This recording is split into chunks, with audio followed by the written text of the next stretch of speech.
Saratoga, the great state, land of opportunity. Just words on paper. Out here, the land don't give nothing for free. Ain't no justice you can count on, only a struggle between the desperate and the crooked, between the gun and the badge. This land's been torn apart by outlaws and governments that don't know what side they're on. The blood-soaked ground.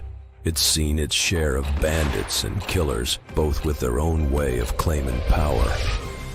But now, there's something new on the horizon. Something darker, more dangerous. When you hear that bell tower, you'll know it's high noon. High noon ain't just a game, it's a battle for survival. With modular tiles, every map can be what you make it. Characters have designated spaces, so loading up your posse is just a matter of seconds. Card-based combat is quick and simple, and that's just what you'll need, because time is running out. With Against the Clock, you're facing brand new territories, new challenges, and all new ways to outsmart your enemies. First, there's Purgatory, a ghost town left to rot. But in High Noon, it's your new battleground. 13 tiles to change the face of the game. Dusty roads, debris scatter in the streets, and empty, hollow buildings to hide in or die in. And then there's the big prize, a 2-story ruin, letting you take the high ground, shooting from that balcony while your enemies scramble below. You can add these tiles to your maps or build your own ghost town from scratch. Whatever you choose, Purgatory's where the real fight begins. But we ain't just talking tiles. We're bringing something new to the table. Literally. 3D buildings, the bank and the jail. They rise up from the board and add a whole new dimension to your fight. Use them to replace the tiles from your starter set, or add them to make the fight more dangerous, more intense. And then, there's the clock tower, the centerpiece of this campaign. It's got 2 levels of elevation, perfect for the kind of strategy that wins shootouts. Ladders let your characters climb higher and higher, getting the advantage on anyone below. But the clock tower ain't just for looks. It's a game changer, a functional round counter for all 12 rounds of the fight. And there's more. This clock tower, it comes with a little something extra, an exclusive campaign-only weapon, a prototype machine gun, deadly as all hell. The Vindicator. But this ain't just any loot, it's legendary loot. A new class of gear that comes with its own loot crate, and everyone at the table knows where it is. You want to get your hands on the Vindicator, you're gonna have to fight for it. But the clock tower and the Vindicator, you won't see these anywhere else. This is your one shot to claim them. So what'll it be? You gonna stand tall, or fall to the dust like the rest? Against the clock, only the best will make it out alive. Just remember, partner, time waits for no one. Get ready for the fight of your life. Put your pledge on Against the Clock today.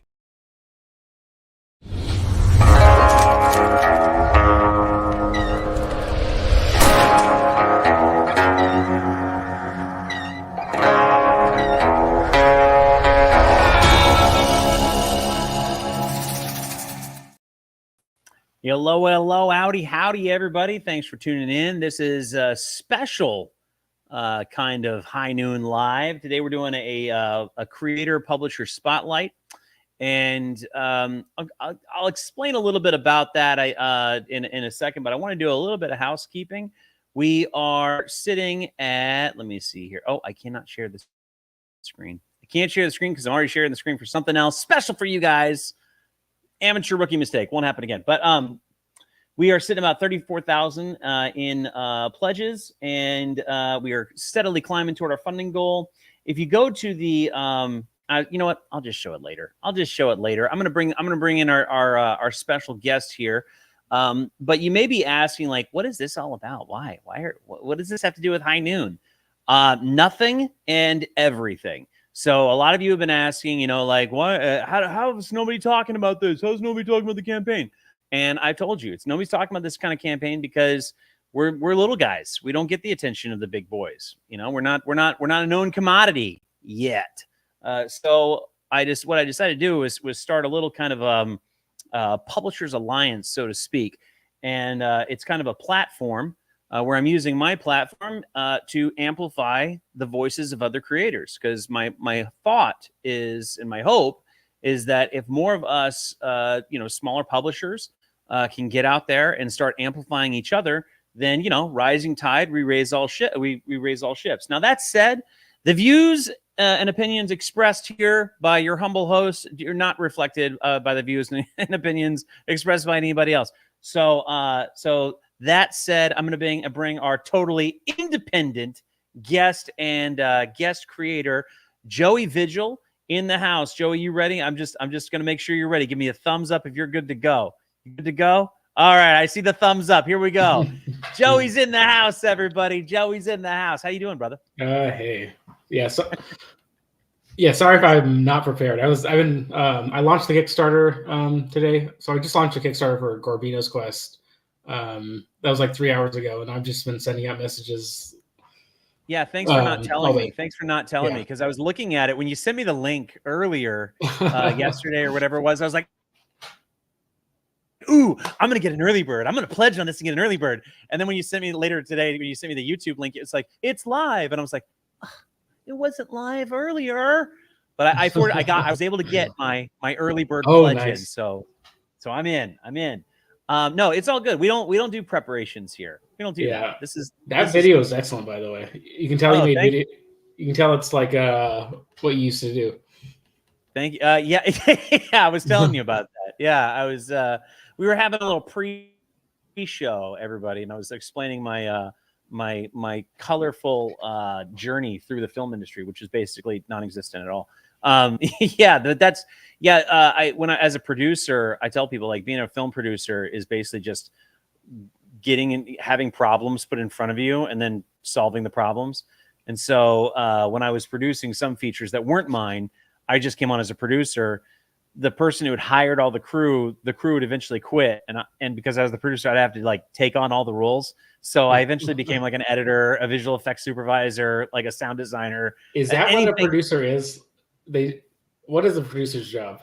I've heard that term, but I've never understood what a producer was.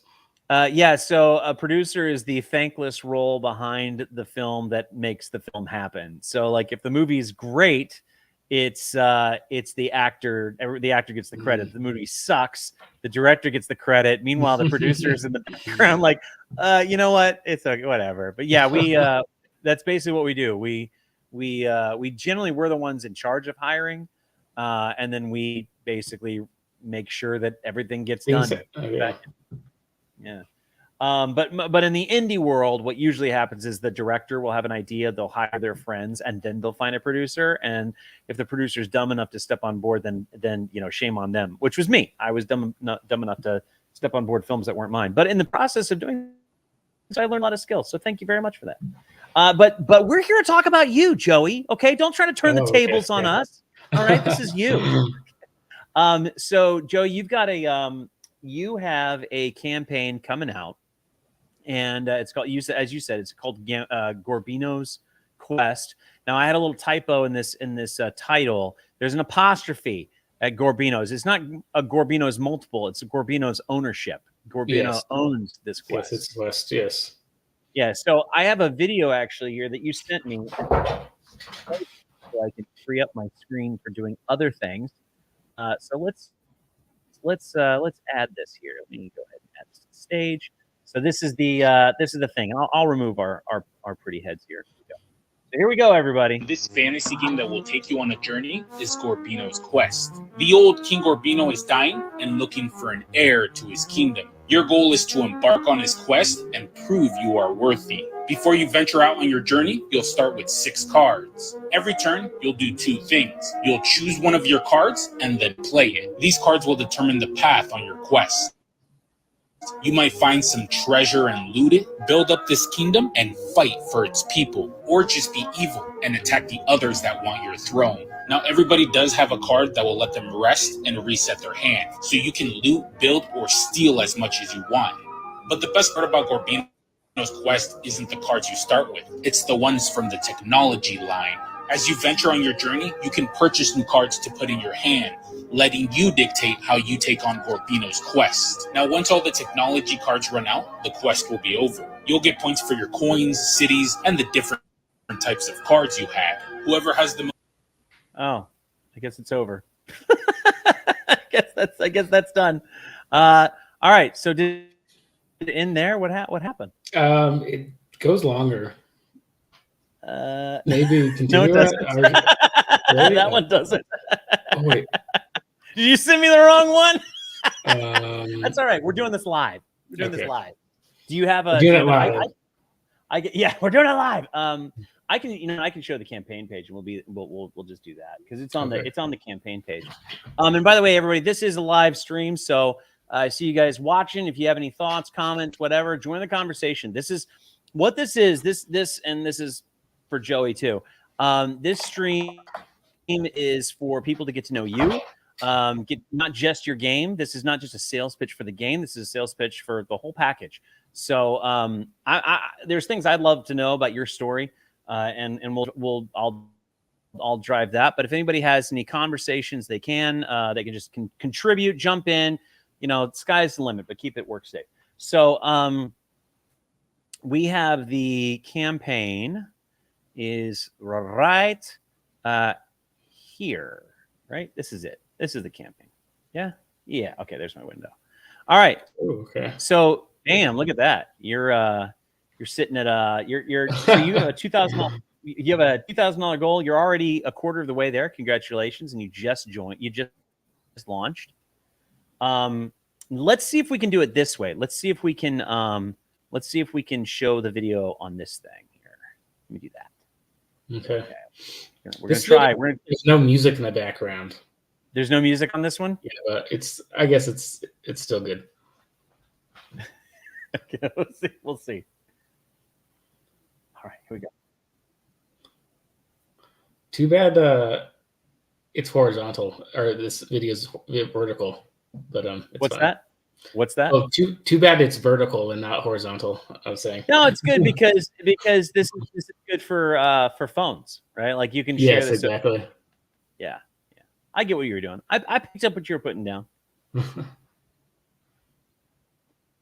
The volume is not working if you're. Hello. The volume isn't on the video. The volume's not on? Correct. Uh-oh. Here we go. That's fine. See, now I'm making the mistakes. Here, I know what I did. I know what I did wrong. Where's your I sound know what guy I did at? wrong. No, I know, right? Where's the sound engineer? Actually, this is weird because that's why. Okay, here we go. I got it, everybody. I figured it out. I'm a genius. Determine the path on your quest. Nice. You might find some treasure and loot it, build up this kingdom, and fight for its people, or just be evil and attack the others that want your throne. Now, everybody does have a card that will let them rest and reset their hand, so you can loot, build, or steal as much as you want. But the best part about Gorbino's quest isn't the cards you start with. It's the ones from the technology line. As you venture on your journey, you can purchase new cards to put in your hand, letting you dictate how you take on Gorbino's quest. Now, once all the technology cards run out, the quest will be over. You'll get points for your coins, cities, and the different types of cards you had. Whoever has the most will become the next heir of this kingdom. That was honestly, I think that was better. I like it without the music. If I'm being honest. Okay, yeah. It's because and that was the first way I watched it was through that, and it's not like I can it's like focus entirely on the game. Yeah, which I love. Exactly. I do like that music though. It's pretty bumping. Yeah. in the other What's one. that? I do like the music though. Oh yeah. For the other one. Yeah. Sounds like medieval.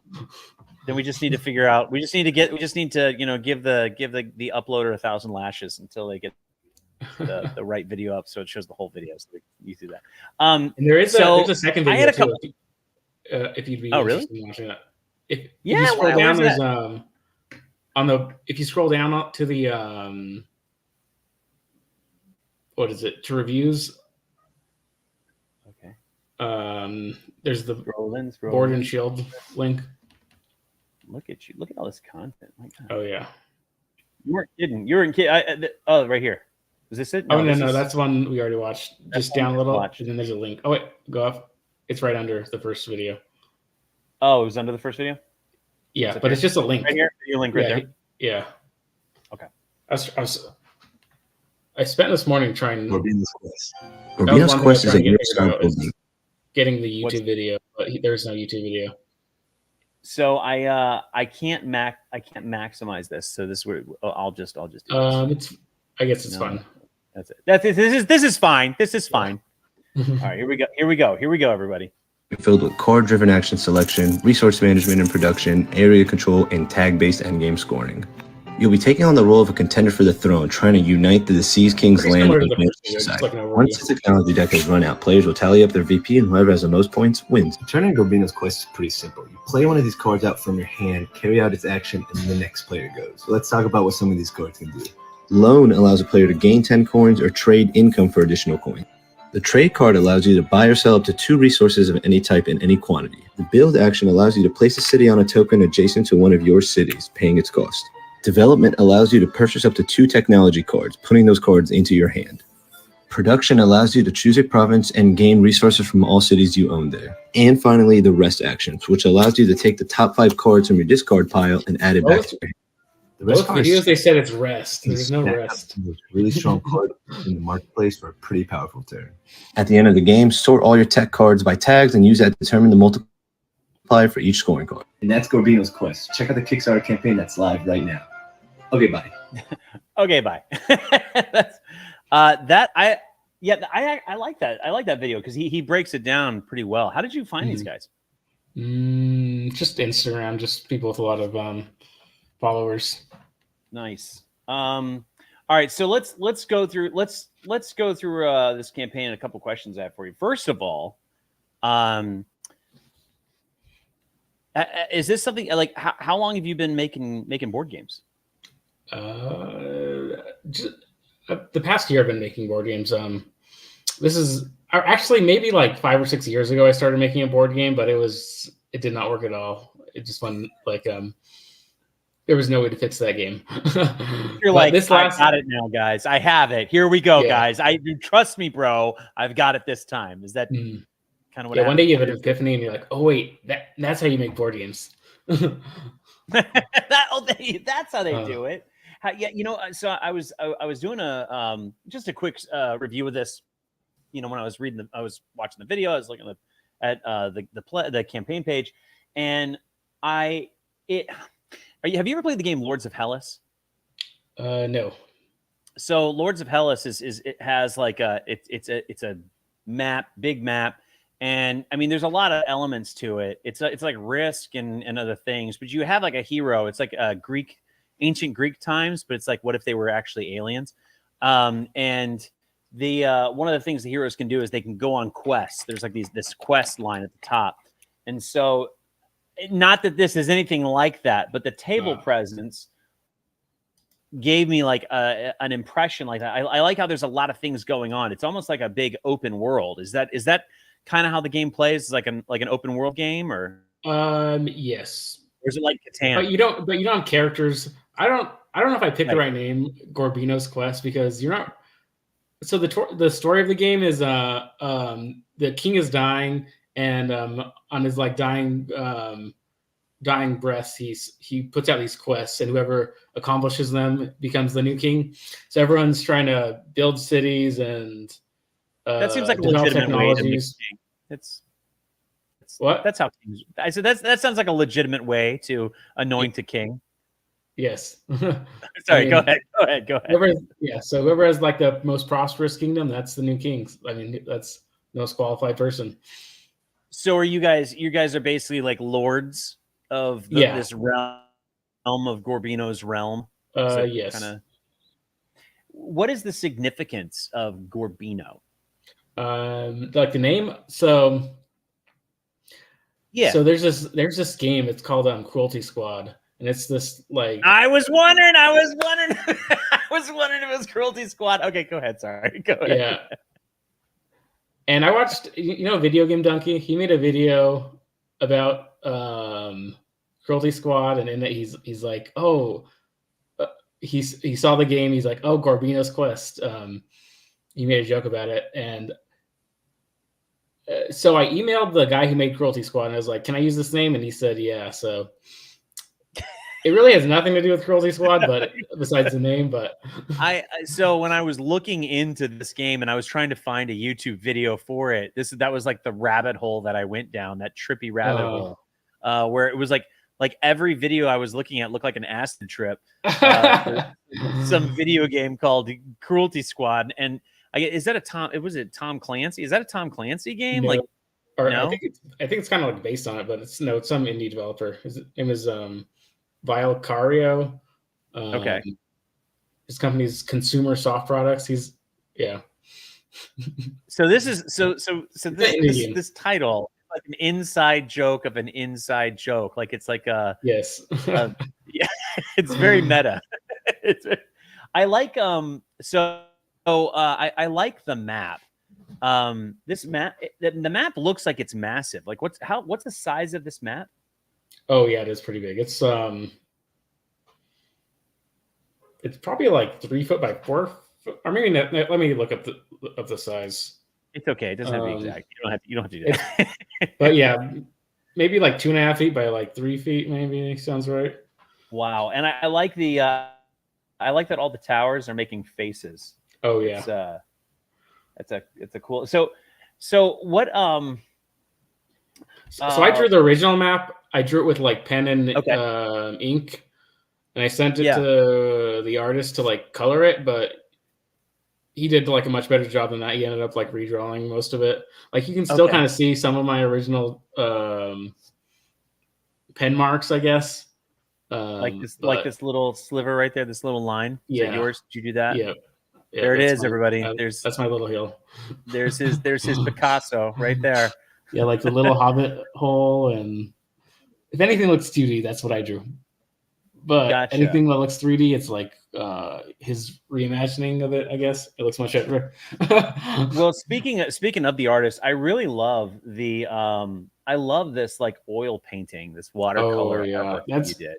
Everyone says this is the best part of the game. Like this is what people really love about the game is the art. It really is beautiful. It's character. It has a character to it. Like when I'm looking at this game, and please don't take this as like an insult, because it's not. I'm looking at this game, and it's a lot of games out there. They're so flashy. It's almost like they invested everything into the aesthetic and nothing into the game. It's like they'll have like a beautiful, gorgeous game, gorgeous minis, gorgeous artwork, and then the game is just dice chucking. It's just rolling. It's just throwing dice. Yeah. You know what I'm saying? But this, it's almost like a statement. Like up to you getting to the watercolor part, this game looks like a game where it's like, yeah, I'm literally just focusing on the game. I just want to make a really fun game. Like the game itself is fun. Who cares about what it looks like? It's a fun game. But then you get to the watercolors, and the watercolors actually like ties it all together, and it adds like another layer of character. But that was just my impression of it when I looked at it. Is that kind of your approach, or am I completely? Did I just fill myself in left field? And besides that, it's almost like a lot of games do look so similar. It's like, I mean, they look nice, but it's just like boring seeing the same style over and over again. So I just wanted to make a like, when you make something, you got to make something that you would like. Like if you're gonna make a movie you'd like. If you're gonna make a game you'd like. And that's like the most you could do. So that's what I did. Was that your eureka moment? You like woke up one day and you were like, why isn't there a game like this? I want to make a game like this. Like what was the genesis of making I want to say Gambino's Quest, but Gorbino's Quest. Sure, but really I wonder how original of idea is it. Like it's pretty similar to like a few Euro games. Like it's pretty similar to it's almost a combination of many Euro games that was playing before this. like it's very similar to Concordia, very similar to has some elements from Brass, some elements from Mosaic.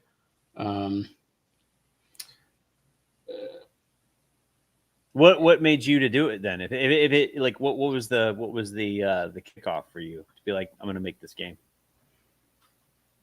I don't know. I think that the idea just came to me and I started making it. I don't. How many people you've got? I saw in your book you've got on the box. You got 4 people in the box. There's you, Amanda Corona, Sadia. Yeah, these were just. Are these your artists or? Yeah, they were just artists I found on the internet. So. Gotcha. So this is all you. Squeak Ink is you. Yes. But and just anyone who plays tested it with me. So. How long have you been working on this game? A year. So. Actually, I launched. What? A year from like writing on a piece of paper the concept to today, yeah. or. Exactly. Wow. Like maybe a little longer than a year. So wow. Yeah. So I came up with the initial idea around like August last year. I was gone for a month on vacation. Then I came back. I got some artists and I made like the initial game, the first version of the game, and I actually launched a Kickstarter at the time. And I was like, okay, I'll fix the things after the Kickstarter is done. I'll fix the game.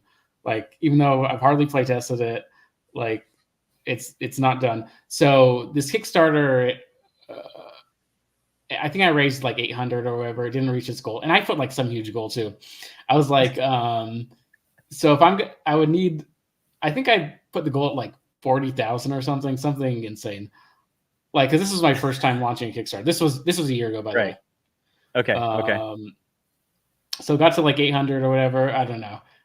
I at least learned how Kickstarter worked and got a lot of comments on that about my game. And I was going to launch it like again right after, but it was just, I had the realization at that point that, okay, this needs a lot more work. So I probably play tested it for like 6 months straight, just tweaking things and fixing it in general. Like the first version of this game, I think it took like 4 hours to finish it every time. It just was broken. And it wasn't fun, was it? The 4 hours, they were excruciating. Yeah, it was fun. Okay, sure. Okay. I mean, okay. I mean, I was having fun. Why change it? If it's 4 hours of super fun, why change it? Why shorten it? It's 4 hours of fun. Don't take 3 hours of fun away from me. Because most people don't want to play a 4-hour game.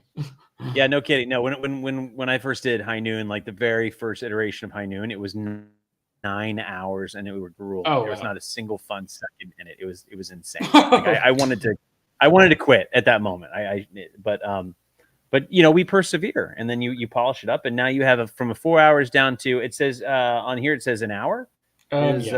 Is that about what it comes down to? About an hour? First time through, probably like an hour and a half, 2 hours. But if you know the rules, it's going to take an hour. So that's and how many players is it? How many players can play this? 2 to 6. 2 to 6. Okay. And is it an hour period? Doesn't matter how many. If it's 2 people, it's an hour. If it's 6 people, it's an hour. Yeah, it's about the same. Okay. Because so there's this technology deck that's like the technology track on the top right there.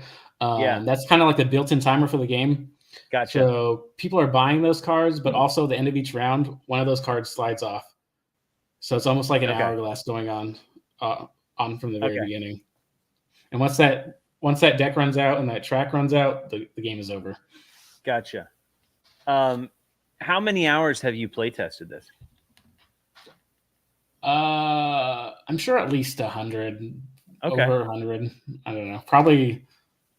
Actually, let me see. Yeah, probably. That sounds about right. I'm sure it's like been 30 or 40 play tests just with different groups. I gotta say, this is impressive for you to have churned out a functional, and I'm assuming, and I'm putting the fun in functional game, 2 to 6 players in a year, ready to go. Like, was it? And if you already launched a Kickstarter already, I mean, you said you had to tweak it. Yeah, it it was for the same game. It was for Gorbino's Quest, but it was when it was not finished. It was like it was the artwork done? Was like what was finished? Yeah, I had the art. The game was different in general. Like you can actually go to the old campaign if you want to look at it. If you go to Okay. you don't want to look at it? Okay. Okay, no, we can't. Let's do it. Let's do it. I mean, if you want to see like, is it a Kickstarter? How it looked? Yeah. If I click your name, will I see it? Yeah. Let's see. Because it's pretty ugly. It's pretty undeveloped. Like you'll, if you go to the created, maybe. Here we go. Let's click this name here. Created. Here we go. Here we go, everybody. Yep. So it's this one. So this is what it looked like before. So the difference now is there's stars on this side. Okay, yeah. So you can scroll down. It's a pretty ugly Kickstarter, and it was just not developed. Is this now? This is still the map. Was is this your artwork, or is it the changed artwork? No. Okay. So this is so the map got okay. So over here, the map it's streamlined. It's thinner. You got rid of the side stuff, the sidebar, basically. Yeah. Is that what? Yeah. Yeah. There used to be like a scoring track, and the income track used to go around it. Okay. And it's just kind of plain and ugly. I don't. You know. I mean, those that the art is nice, but I don't know. like that rule book is not very good looking. You should see my rule book was a dumpster fire. Okay, don't worry. Don't give yourself don't be so hard on yourself. Okay. I was expecting something worse. Oh, okay. Yeah. So you have a goal of 2,000. I like the stretch goal. I really like the resource. So I would love to see you hit that stretch goal because those resource tokens are really pretty. Is that the only stretch goal you got? I guess why? What else would you need? I think that's what I love about this project, is it's so minimalist. Like you just have what's needed to play there's no extra fluff. I agree, but I mean, most people that do buy Kickstarters, they do like the fluff. I know, but I know. Yeah, that was something about my very first campaign. My very first campaign for High Noon, it was missing. It was actually there was fluff, but it was so vain and pointless. And so when I told people, I was like, I'm getting rid of all the fluff. They're like, no, don't get rid of all the fluff. I'm like, okay, fine, I'll keep some fluff, but it's gonna be relevant fluff. It seems like the things people complain about Kickstarters are the things that they also love. Like they hate these spending like $300 and getting all these random boxes, but it's at the same time they're the ones buying it. I mean, yeah, exactly. Yeah, I know it's maddening. What's wrong with you people that are watching this video? No, just kidding. Keep watching. I mean, when I buy Kickstarters, it's usually the minimum level. I just want the game. Yeah. Yeah, I now I'll be honest. I too. I have fallen victim to flashy things. Like I did what was it? Rome? Not Rome. What's the one where you build Rome or whatever? I don't know, but Foundations of Rome. Foundations. Okay, yes, I played that. Yeah, and so I did pay. Like I didn't even get the Kickstarter. I didn't even know about it until somebody had it. They brought it into to a game night. And I played it and I fell in love with it. I was like, I need this game in my life. So I went on eBay and I bought like the ultimate whatever with the metal coins and the sun drop painting and all that. And then when the next Kickstarter came out, I was like, I'm going all in on it, just because it was gorgeous. But like, I'm very selective about the games that I do that with. It's like I'm doing that for the table presence. Whereas like Dune Imperium, I've talked about this on my stream in the past. It's like my favorite game of all time, and that game literally is just. It's like this. It's just wooden pieces. They're just little wooden pieces. Quinion says, my issue with Kickstarter is I often find it really hard to tell what tier actually gets you what. what needs to be an add-on versus part of that tier. It's yeah. always a confusing mess. That's true. That's why you just buy the most expensive one. You get everything. And we've talked about that because there's also I've talked about that on my stream where there's when you have like campaigns like that, people generally think that the value of that pledge tier is the stretch goals, and so if you don't get to the stretch goals, then that value is inflated, and they'll either cancel that pledge or not pledge at all. So it is a challenge. But actually, another thing I like about your game is right over here. It's basically just the game. Like you just here you go. You want one copy? There it is. Yep. You want 3? That's the other option. Are you retailer? There it is. Like, that's all you got. Like, all right, I can jam with this. Yeah, it's because it's much easier to manufacture just one type of thing. Like, yeah, like the only thing that will change is if the stretch goals are met. That'll change the game, but. That's so that was a thing I was thinking about is like, so all this stuff I'm assuming is cardboard. These are cardboard chips in the game. Yes. Have you thought or has anybody brought up the idea of doing like metal coins or anything like that? I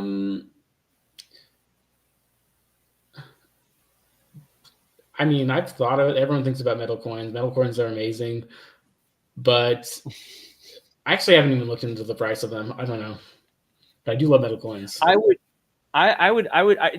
It costs you nothing to inquire. If I may be so bold as to offer just an unsolicited piece of advice, just check out Alibaba and just look up like metal coins, and because you might be surprised at the price, especially like there's like. And I would even stay away from board game manufacturers because the board game manufacturers generally don't actually manufacture the metal coins. They'll go to the factory that you could just reach out to, and then they'll charge you like a 20% markup. So you can potentially find a pretty cheap one. So, okay, those are the 6 players. These are their colors. Your game doesn't need to be flashy. Like it's perfect. This game reminds me of like old school games like that I used to play when I was a kid. Like that's what I love about it. I'm in, man. I backed it. I'm in. So there's that. I think it should reach its goal. I mean, it's pretty achievable. It's only been 3 hours, so maybe we're 3 days, maybe. We'll see. Where are you producing in the States or no, in China. Okay.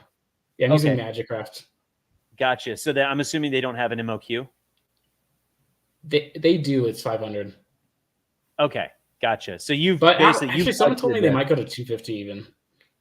Dude, factories, look, one thing I've learned, because actually I left the film industry and I went into import, export, and manufacturing. Mm-hmm. And one thing I have learned about factories overseas is they never turn down money.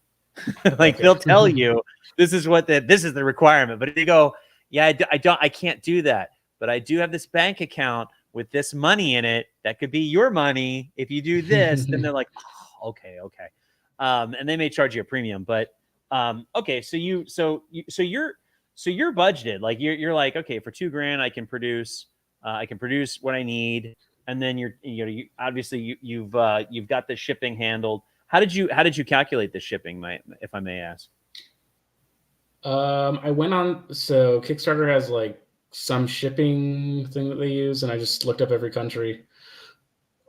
Gotcha. Are you going to be fulfilling it yourself, or are you going to be fulfilling it yourself, or having somebody else do it? It depends how many orders I get, actually. If it's like 100 orders, I'd probably do it myself. If it was like more than that, I'd probably reach out to a film company. Also, I was thinking, so if I do like a 500 minimum order quantity, what am I going to do with the rest of the units? So it's like going to open up an Amazon store, maybe. Yeah. I don't know. Are you gonna have extra units, and are you gonna open up a store afterwards? So I fulfill right out of my office. So I've got my own web store. Okay. So when I first got into High Noon, I didn't know a whole lot about the board game space. And I actually was an Amazon seller for a long time. That's how I financed a lot of my endeavors, including High Noon. And so I could have very well just sold everything and fulfilled it on High Noon myself. But I didn't know what I needed to do in this industry, and I thought that I needed a distributor. And one thing I've learned is no, you don't. You do not need a distributor. You don't need a fulfillment partner. You don't need all this stuff. And so we signed a contract with a distributor that basically was like, yeah, we have contacts with Target and Walmart, and we're official with Amazon. And I was like, oh, you're an official partner with Amazon, and they are. Like, they were able to do things with the listing that I would not be able to do. But at the end of the day, the moment I gave them the units to sell on Amazon, it set the price. Like, they devalued the product on Amazon.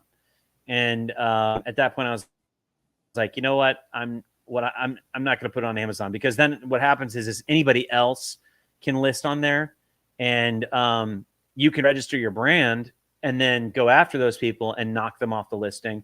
But it's such a hassle that I'd rather just sell it on my own website. So what I did was I did ultimately end up registering my brand with Amazon, which was a process. But because the listings for the expansions aren't on there, they can't just create a listing. They can't do it. So that kind of. What do you mean by devaluing? They put the price lower than what you were charging on Kickstarter? Okay. Yeah, much lower. Yeah. And they have a limited inventory. So I tell people, I'm like, look, if you want to, if like the price is your problem, go ahead, go grab it on Amazon, because the sooner those guys are out of inventory, the sooner I can be the only supplier of my game. But then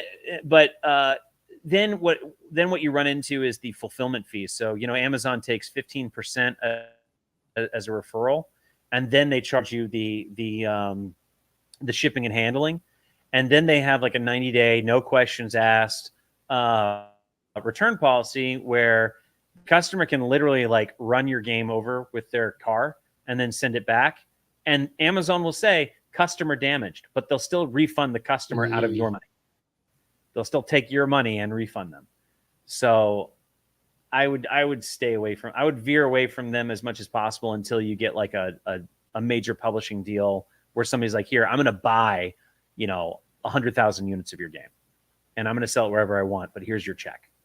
That's when I would allow it on. But, okay. How did you get contacts with this distributor, by the way? And is this game going to be in stores? High Noon? Yeah. Or it's in okay. Yeah, my games are in some retail game stores. They're not in the major retail stores. Yeah, and that was the other thing. It's like, I got them the game, and then that was it. I never heard from them about Walmart or Target. So all I got is a cheap game, my game cheap on Amazon, which I could have done myself. But it is in stores. How I was introduced to them was through our publicist at the time. They had a connection there, so they thought they were helping, and I don't fault them for it. It was, and I don't fault those people. Did you sell more games with it? I mean, what's that? What do you mean? I mean, you sold some games, right? I mean, was it all bad? Yeah, no. I mean, the games were so how they work with a contract like that is they buy the games up front from you, so you get money, like you get a wholesale order, and I think they bought like 90 games. I think was what they bought, which was okay. It was a couple grand, but. I mean, I could just do that on Kickstarter. I could just raise that money on Kickstarter and not have to deal with the risk of having my game devalued on Amazon. Okay. So, because that's in the long run, that's the long run hurt. Because what happened then was I have my MSRP, which is $75, and they were lower than that, right? Because they're on Amazon. And then when I'm trying to hit up other retailers, I had an agent that was reaching out to retailers, and the retailers were like, well, it's on Amazon for this, so it shouldn't be that. I'm like, okay. So actually, in selling to these guys, it hurt me in the long run selling to all the other retailers. So I will never do that again. Okay. But I was asking about the fulfillment because if you're having these produced overseas and there's not a lot of them, there's a company called Next Smart Ship. Have you ever heard of them? No, but tell me about them. Yeah. So next, and guys, if you're a publisher watching this, this is for you. This is what we do here on the stream. So next Smart Ship is a warehouse. It's a fulfillment center in China. It's like literally in mainland China near all the factories. So what they'll do is rather than having you have to ship all this stuff over to you and then you ship it to fulfillment centers or whatever, you can just like put it on a truck and they'll just drive it to the warehouse. It'll be there within a week versus months.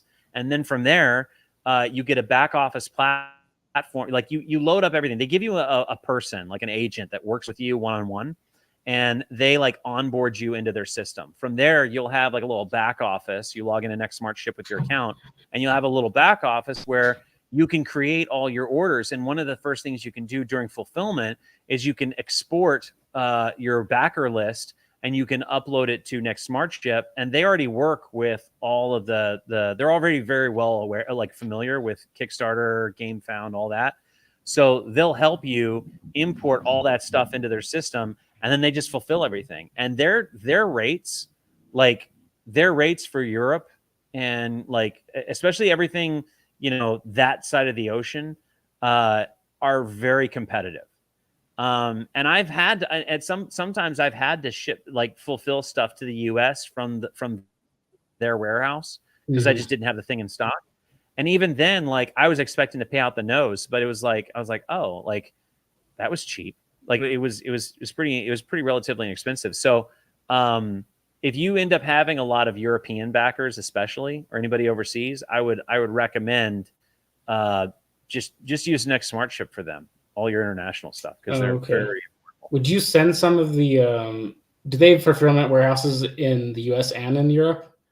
Is that why it's cheaper? I don't know. No. I don't know if they have any fulfillment warehouses here in the States, but basically their fulfillment warehouse is in China, and they fulfill directly out of China. But they have shipping contracts, and they use those shipping contracts to keep the fees low. And they don't put the stuff on a boat. Like they fly that to the destination. So I've fulfilled out of their warehouse to somebody in Germany, in the UK, whatever, and they get the products within a week. Are you going to use them again for you? What are you using for this game? Okay, yeah, 100%. Okay, I will definitely look into that. That sounds amazing. When you get to a point where you have like a ton of units, and I'm talking like a container of units, at that point it might be worth exploring like Fulfillment Europe is a great partner. I use them a lot.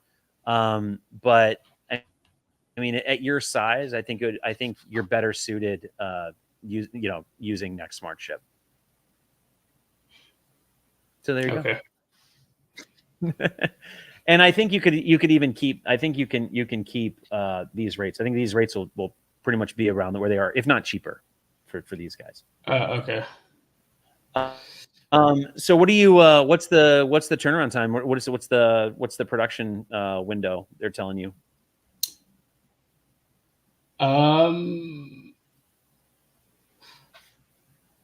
I've not asked them that, so I don't really know. But well, all right. I mean, I assume it'll be like the same as everyone else, though. Like, it'll take like a month to produce, maybe a month to get here. I don't know. That's the I actually don't know. Oh, bless your heart. Is that yeah. Yeah, that's it. I mean, if you can do that, if it could happen, it's possible. I think that what you're going to face, and this isn't a bad thing, and like people watching this already know. I mean, when I produced High Noon, my first round of expansions, it took me 3 years to get them all fulfilled. And so my backers know, like the people who are watching this from my side already know, like that anything can happen, and you just have to plan for it. As long as the game a bunch of add-ons. This like one thing that takes a long time is a lot of these Kickstarters have a lot of add-ons.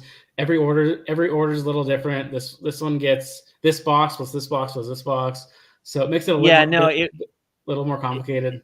It really was. It wasn't that it was add-ons. It was the the components themselves. I don't think yours are gonna. You will not run into the issues I ran into on the production side because the miniatures and stuff. Like I have miniatures. Yeah, I have minis, and so I had to do like a whole process of getting quality controls, getting prototypes sent in, approved, not approved, redone, all that stuff, and then you have like mold process and stuff. You're looking at pre-existing assets. Yeah, my game consists of cards, cardboard punch outs, Catan houses, cubes. No, I think I would think about 90 days maybe for production for your stuff, but you're gonna want to get a proof copy first, right? And so that's that one right there. There's only one proof copy, and it's the one that the factory did this? The factory did this? Yeah. Okay, so they already have everything. Okay, so the factory made this. Yeah. And when you get funded, they're going to make a bunch of this. No changes, right? Mostly correct. It's a little different. What's the different? Like the barcode's different on the back. The text's a little bit different on the rule book. The card, just a few small changes. Yeah, but it's aesthetic. It's not like the actual. Okay. Yeah. Then maybe 30 to 60 days then for a production window. I think is reasonable. That's good. Yeah. I'm not too worried about that because it is the components are simple. And that's what I love. And again, that's why I like it was a no-brainer. That's why I jumped in on this, because I know that this is an easy thing to make and get shipped. Awesome. Well, I think that's it for me. I'm excited. I backed the game. You've got 29 days to go, and I don't know if this changed at all. But we're sitting at 454. I think that's a great start. I wish you all the best. To my backers out there, look this up. Look up Joey, and give him some of your money. If you're not going to give it to me, give it to him. But yeah, so that's it. You want to have any final thoughts for the people's watching? No, but do you have any advice for me? Because your campaign seems to be wildly successful. Well, we haven't funded yet, so I don't want to speak prematurely. Do I have any advice for you?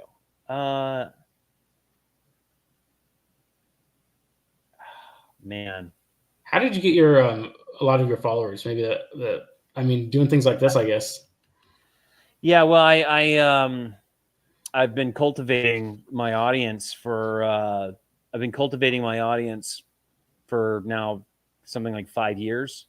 And I guess if there was some advice I would give you is,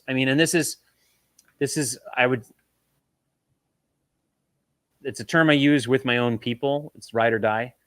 This is ride or die advice. So it will either lead to your success or your dismal failure. So take it as that. But two things: one, umbrellaed under one big thing, which is put your customers first above literally everything. Like this is your first project, right? Like you haven't done any other project. Yeah. Like this is your defining project, correct? This is your viticulture. If you were Jamie Stack, okay. So this is your future rests not on the successful funding of this campaign. Your future rests on the delivery and overall final user experience of this game. Like your future is what your backer comes home with, right? And so you might, like, we can't predict. There's a million things we can't predict. There may be some cataclysmic event that leads to an excess that you did not account for.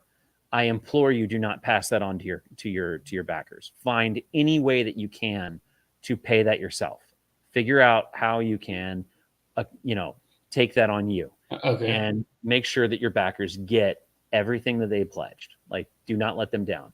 Second to that is just be accessible to them. Like, try to be out there to your backers, like the people who are backing you and making you successful, like put them in your back pocket. So I tell everybody on my streams, when I'm doing my streams, I have a Discord server. So I run our Facebook group and I handle all the messages there. And I have Facebook Messenger on my phone, and I have a Discord server that I run for all of my backers. So we can go in, we can talk rules, we can set up games, whatever. And I have that Discord app installed on both of my phones. I have 2 phones. There's 2 opportunities for my backers to access me. They are literally in both of my back pockets. Is that a work phone and a personal phone? Why do you have 2 phones? Business and pleasure. Yep. and High Noon is both. High Noon is both business and pleasure for me. So you want to be as accessible as humanly possible to your backers. That's gonna mean the world in the future. It may not mean anything right now or make a difference right this second, but moving forward, you're gonna if you can hold true to that, if you can hold true to that umbrella, that customer above all, you will make money. It won't be overnight, but you will make money. And more importantly, you're going to make loyalists. You're going to have a loyal following of people who will back you no matter what you do. And, even in your in your darkest days, like you're going to feel that you're going to, when you go through those times in life where you're facing some darkness and you're depressed or whatever, you're going to have people coming into your inbox, having just played your game and just out of nowhere, they're just like, man, I just want to thank you for everything you've done. You're amazing. You're an inspiration. You are the best I've ever experienced, blah, blah, blah. And that's going to give you that lift up to keep you going. But it all drives on doing right by your people. That's all that is the advice I can give you. Okay. Good advice. There you go. All right, brother. Well, man, I'm rooting for you. You've got my pledge. I'm looking forward to getting this game on the table and forcing all my family and friends to play it. Yeah. And for anybody else who's watching this, I believe there's a link in the description of this YouTube video to actually there should be a link to back this, but I'm going to go ahead and put it in the comments right now. If you want to back this game, there is the link. So check it out, Gorbinos Quest. And Joey, thanks for coming on the stream. Yeah, thanks a ton. Okay. Yep. Take care, guys. Bye.